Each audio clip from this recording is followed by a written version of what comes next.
Hi, this is Ren, and this is All Walks of Film. So I watched Batman vs. Superman, and I spoke about it earlier in a fully spoiler review, and I just wanted to give another brief take on the film before doing a full review of the film. This one is a non-spoiler review, so if you're worried about that, trust me, I'm not going to spoil anything. So the film starts out with an interesting premise of Batman being furious at Superman for essentially recklessly endangering the city of Metropolis when fighting Zod in Man of Steel. Okay, so far so good. Superman's angry at Batman because he brands people. And he disagrees with his level of justice. So far the film is setting up a good premise, and you're seeing the film lead up to them fighting. Then comes Lex Luthor, and I don't know what he was told to give in his performance, but whatever it was like a cheap 90s villain. He was goofy, stuttering, smarmy. I don't know. It was bad.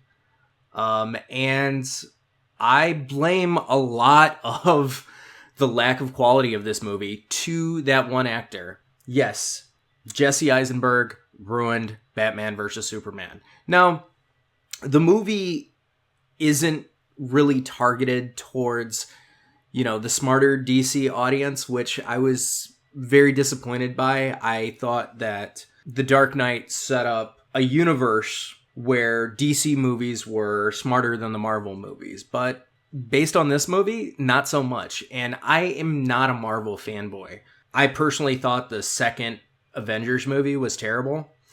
And I think the same about this movie. The action is very CGI, and there are a lot of moments in the film where, even the staged action looks too staged. I could see that the actor was preparing for this throw, this punch, and it took me out of it.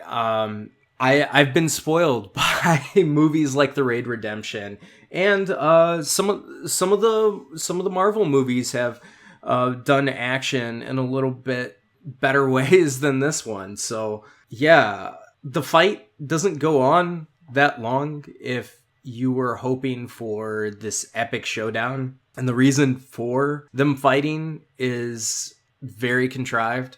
Overall, I just wasn't a big fan of it. I am disappointed that this movie is supposed to be the start of a franchise, even though the Justice League stuff is really, really just shoehorned in there.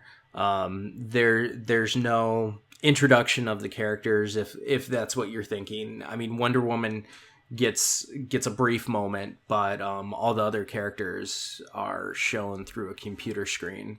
I just want to say before I go that there have been some rumors going around that people are getting paid to say that they dislike the movie by Disney, which I'm really skeptical about. I'll probably get more into that later. I'm still trying to dig up these articles and find out what exactly they mean. But I really think that the backlash for this movie is going to come soon. I think right now people are so excited about seeing the movie and so excited about seeing these two characters come together that their rational thinking hasn't come in. I think there's going to be a backlash to this movie, but it might take a couple weeks. Well, let me know what you think in the comments below, and thanks for listening.